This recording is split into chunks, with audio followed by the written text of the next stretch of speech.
Hello everyone, another day, another legal learning. Let's answer a question raised by a friend mo na iyang pangutana. Unsa daw ng malversation and technical malversation? Makriso ba daw tana? Tara, let's talk about this.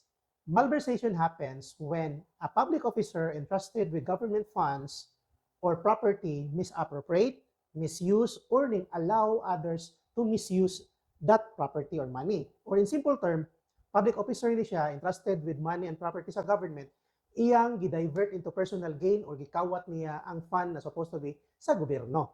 Example of malversation. A school principal received SARO 500,000 for classroom repairs. Instead of fixing the classroom, the principal uses the money to buy personal car. That is considered malversation. Nga naman, because ang funds outright was stolen or diverted into personal gains. But remember, if ang public officer dili siya entrusted with public funds or property, example, public employee siya, iyahang gimisuse ang funds or property, dili malversation ang kaso ana, but theft. Technical malversation, on the other hand, is different. Here, the money was not stolen, but they are used for wrong purpose. The money is still spent something public, but the original intention was not complied. Example, ang school gidownloadan og 1 million pesos for buying textbook. But instead buying textbook, the school principal uses the money to make a school stage. The stage benefits the student, yes, but the law says the fund must be spent for its intended purpose. Kani mo ni technical malversation. To make it clear, the key difference, malversation kali, stealing or misusing of funds for personal gains. Technical malversation, the funds was used for public purpose but not to the intended purpose.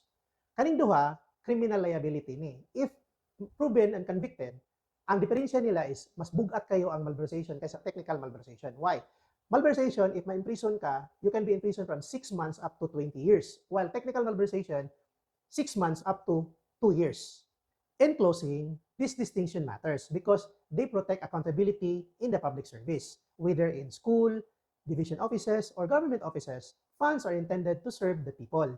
Misusing them, whether for personal gains or diversion for other government project, undermines trust and it violates the law. This has been Attorney Ken Norwebe Marsado saying, let's continue to empower our community with knowledge, dignity, and justice. So if you want to learn more videos about Philippine and educational laws, please follow, like, share, and subscribe for more updates. Thank you so much for watching and God bless.